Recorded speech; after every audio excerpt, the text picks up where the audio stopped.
Bismillahirrahmanirrahim. Assalamualaikum warahmatullahi wabarakatuh. Berjumpa kembali untuk pembelajaran geografi terutama kelas 10 di semester genap. Kali ini kita akan membahas tentang pedosfer ataupun lapisan tanah. Silahkan kalian simak. Ya, adapun untuk tujuan pembelajaran kali ini kita akan membahas yang pertama adalah proses pembentukan tanah, kemudian yang kedua adalah profil dan komposisi tanah, yang ketiga adalah jenis tanah dan persebarannya yang ada di Indonesia, dan yang terakhir adalah erosi pada tanah dan upaya menanggulanginya. Oke, lanjut. Ini kalian bisa perhatikan di sini tentang tanah ataupun pengertian tanah itu sendiri sebelum kita lari ke materi selanjutnya. Tanah itu berasal dari batuan ataupun zat organik lainnya yang mengalami pelapukan.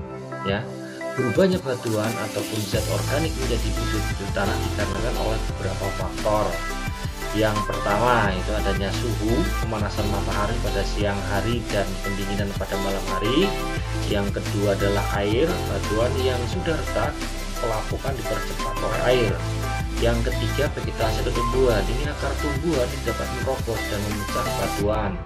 Yang keempat itu binatang-binatang kecil seperti cacing yang membuat lubang dan mengeluarkan zat-zat yang dapat menghancurkan batuan. Yang kelima pemadatan dan tekanan pada sisa-sisa zat organik. Jadi tanah itu berasal dari batuan atau zat organik lainnya yang mengalami pelapukan. Jadi awalnya proses pelapukan. Oke, lanjut. Di sini faktor apa saja sih yang berperan dalam pembentukan tanah ataupun faktor pembentuk tanah? Kalau saya di sini untuk mempermudah kalian, yaitu soil, ya. Ini F itu faktor, BIROW. Biar kalian mempermudah di bureau. B itu bahan induk, parent rock. I itu iklim atau climate. Di sini yang dominan adalah suhu dan air hujan atau curah hujan. R itu relief atau topografi.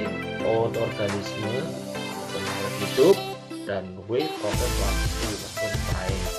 Ingat bahwa bahan induk beda dengan batuan induk. Jadi bahan induk tanah itu bisa dari batuan ataupun dari selain batuan.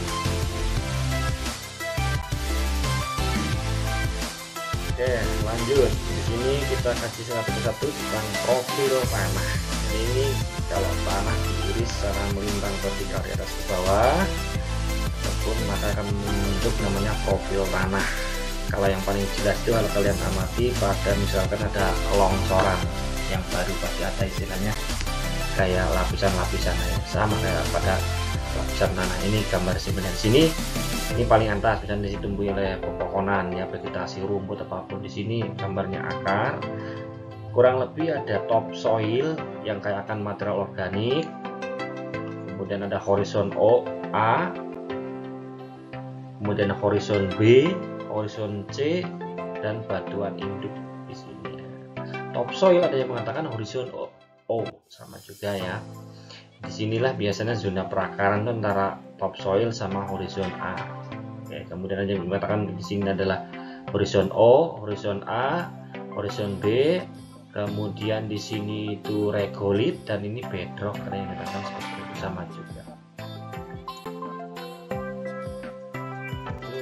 Ini komposisi tanah ataupun unsur apa aja sih yang ada dalam tanah. Kalian juga bisa lah. Kalian misalkan pegang tanah, pasti kalian akan tahu di dalam tanah itu ada apa aja sih. Yang memang yang kasat mata adalah bahan mineral atau unsur juga unsur hara, ya. Udara ada, air jelas, bahan organik juga ada, ya. Bahan organik ini bisa juga di sini dengan hewan ya gitu, cacing seperti itu. Di sini jenis tanah apa saja sih yang ada di negara kita di Indonesia ya. Di sini banyak sekali sebenarnya. Di sini mulai dari jenis tanah misalnya tanah potsol merah kuning, tanah organosol, tanah aluvial, tanah kapur, tanah vulkanis, tanah pasir, tanah humus, tanah laterit, dan masih banyak juga. Kemudian di sini persebarannya, di sini ada misalkan tanah podsol merah kuning Tenggara, tanah organosol di timur Sumatera, Kalimantan bagian barat. Pantai ya ini. Organosol tanah gambut. Tanah aluvial itu sepanjang aliran sungai, aluvial sungai. Tanah kapur, misalnya di pegunungan kapur. Tanah vulkanis, ya, daerah-daerah yang memiliki gunung berapi. Seperti itu, ini tanah yang sangat subur ini. Tadi tanah aluvial subur, tanah vulkanis subur, bagus gitu ya. Tanah humus juga bagus, biasanya di kawasan hutan ini. Kemudian tanah laterit yang kurang bagus juga. Nah, ini lanjutannya dengan jenis tanah yang ada di Indonesia tadi. Itu ini untuk penjelasannya satu persatu. Ini tanah aluvial, tanah yang terbentuk dari material halus hasil pengendapan aliran sungai. Banyak terdapat di daerah aliran sungai ya, sekitar sungai, dataran banjir. Ini biasanya untuk pertanian padi ya, bagus. Tanah andosol, tanah berasal dari abu dan tuk gunung berapi. Ini juga bagus, persebarannya ada di Sumatera, Jawa, Bali, Lombok, Halmahera, dan Minahasa yang memiliki gunung berapi aktif ya. Tanah regosol, tanah berbukir kasar yang berasal dari material gunung api, terdapat di Bengkulu, pantai barat Sumatera, Jawa, Bali, dan NTB ya. Lanjut tanah litosol, tanah yang terbentuk dari batuan keras yang belum mengalami pelapukan sempurna. Tanah organosol gambut tadi, ini sisa-sisa tumbuhan yang telah mengalami pembusukan dan rendam di air. Biasanya hitam coklat, pH tinggi, kurang bagus ya ini. Kemudian tanah grumosol, tanah yang terbentuk dari material halus berlempung, Jawa Tengah, Jawa Timur, Madura, Sulawesi Selatan, dan Tenggara.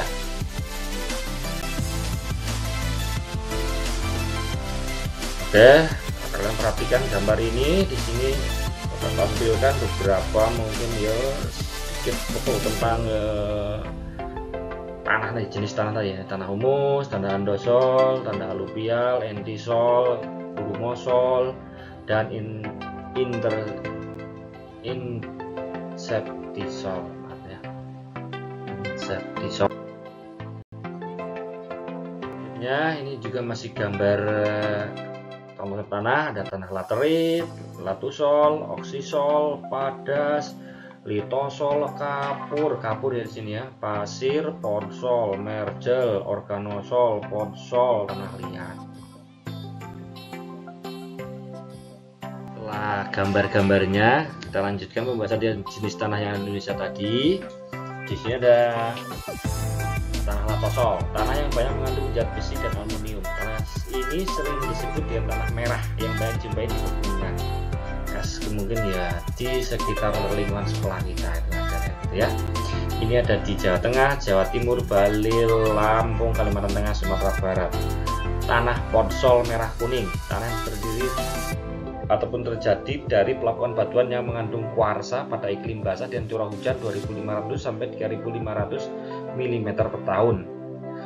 Banyak terdapat di pegunungan seperti Nusa Tenggara. Tanah ini diusahakan untuk perladangan kebun karet, teh, dan kopi, cocoknya itu ya. Kemudian tanah kapur, tanah yang berasal dari batuan kapur yang umumnya terdapat di daerah pegunungan kapur berumur tua.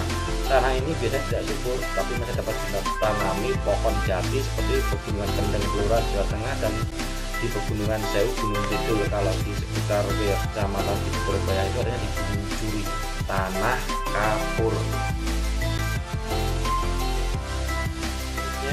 Jenis tanah yang ada di Indonesia tadi, setelah tanah kapur, tanah vulkanis atau tanah vulkanik, tanah yang berasal dari pengelapukan batuan vulkanis atau di gunung berapi. Contohnya tanah vulkanik adalah tanah tuff andosol tadi ya, sama yang terbentuk dari abu gunung api dan bersifat sangat subur. Sifat tanah vulkanis sangat baik untuk pertanian karena sangat subur. Ini tanah terdapat di Jawa, Sumatera, Bali. Kemudian tanah laterit, tanah yang banyak mengandung zat besi dan aluminium. Karena ini tidak subur, berwarna merah muda.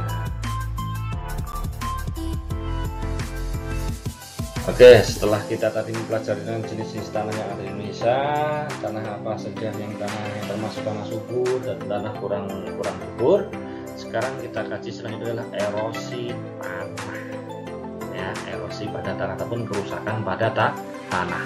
Tanah juga bisa eh, rusak, diartikan yang lebih spesifik bahwa tanah rusak itu tanah yang tidak subur ataupun tidak bisa mendukung pertumbuhan tanaman untuk berkembang dengan baik. Ya, penyebab erosi itu tanah tidak ada tanamannya, tanah gundul, tanah miring, tidak dibuat teras-teras ataupun buludan ataupun galengan sebagai penyangga air, dan tanah yang larut. Tanah yang larut atau air, tergenang air itu juga kurang baik. Kemudian tanah di kawasan hutan rusak karena pohon-pohon ditebangi, silakan yang menjadi gundul ya. Kemudian permukaan tanah yang berlumpur digunakan untuk penggembalaan liar. Akhirnya apa? Kalau tanah yang berlumpur digunakan untuk penggembalaan liar, otomatis topsoilnya itu banyak terinjak, terbawa oleh kaki binatang, akhirnya rusak.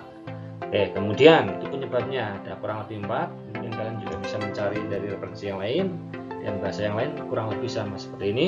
Kemudian ada erosi tanah, terus kerusakan pada tanah. Faktor yang mempengaruhi erosi itu ada apa aja sih? Faktor yang berpengaruh dalam erosi tanah adalah faktor ITRVM. Monggo dibulak-balik silakan. Tapi keterangannya ada faktor I, iklim. Di sini yang dominan adalah curah hujan. Ya, karena tanah yang tergenang oleh air itu tanah yang mudah tererosi. Kemudian jenis tanah di sini apa? Struktur tanahnya bagaimana? Gembur, pasir, liat, lempung itu berpengaruh. Kemudian tekstur tanahnya, kemudian relief topografi, ya, kemiringan, pengaruhi vegetasi, ada tidaknya tanaman ataupun tumbuhan. Kemudian yang paling dominan sebenarnya faktor manusia itu sendiri. Ingat, erosi pada tanah dipengaruhi oleh beberapa faktor iklim, yaitu curah hujan, tanah, relief topografi, vegetasi, dan paling dominan adalah faktor manusia. Bagaimana upaya ataupun usaha untuk mengurangi ataupun memperbaiki, menanggulangi erosi pada tanah? Nah, di sini ada beberapa metode ya.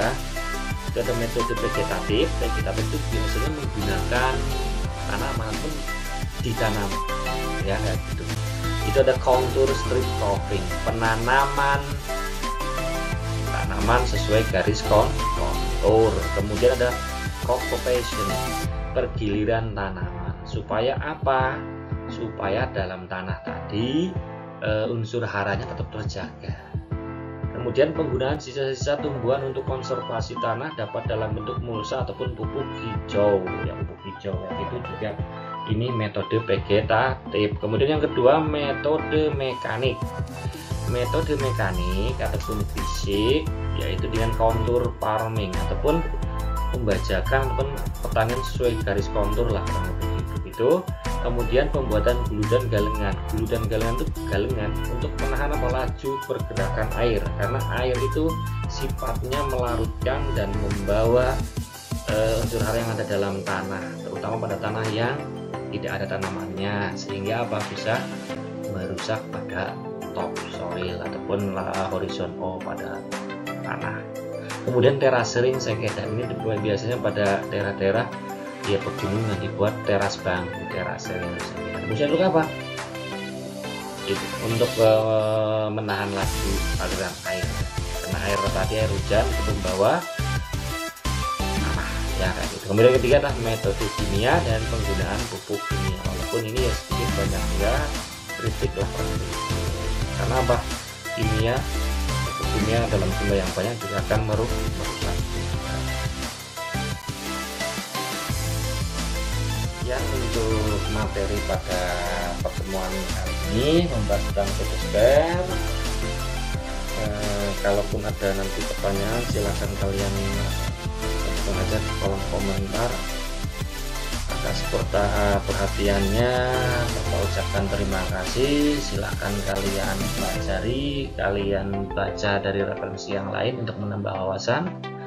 Kemudian Bapak mengingatkan lagi untuk selalu menjaga kondisi kesehatan ya.